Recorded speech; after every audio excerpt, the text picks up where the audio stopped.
దేశంలో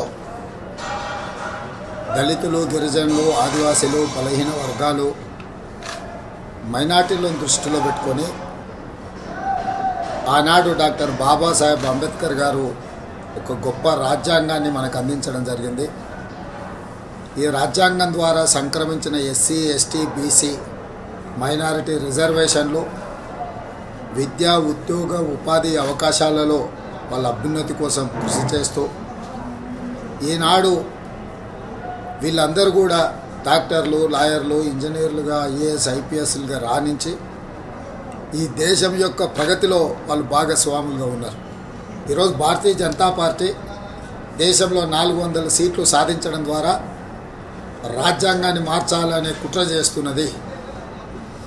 ఒకవేళ అధికారంలోకి వస్తే ఎస్సీ, ఎస్టీ, బీసీ, మైనారిటీల రిజర్వేషన్లు రద్దు చేసి రిజర్వేషన్ల రహిత సమాజంగా ఈ దేశాన్ని మార్చాలనే ప్రయత్నం చేస్తుంది.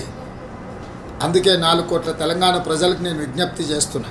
తెలంగాణ సమాజం అందరూ కలిసికట్టుగా కాంగ్రెస్ పార్టీకి, శ్రీమతి సోనియా గాంధీ, శ్రీ మల్లికార్జున్ ఖర్గే గారు, శ్రీ రాహుల్ గాంధీ గారి నేతృత్వంలో ఎన్నికల బరిలో దిగిన ఇండియా కూటమిని గెలిపించడం ద్వారా ఎస్సీ, ఎస్టీ, బీసీ, మైనారిటీ రిజర్వేషన్లను కాపాడుకోవడం, మన రాజ్యాంగ స్ఫూర్తిని, డాక్టర్ బాబాసాహెబ్ అంబేద్కర్ గారు ఇచ్చిన ఆలోచన విధానాన్ని ముందుకు తీసుకెళ్ళాలి.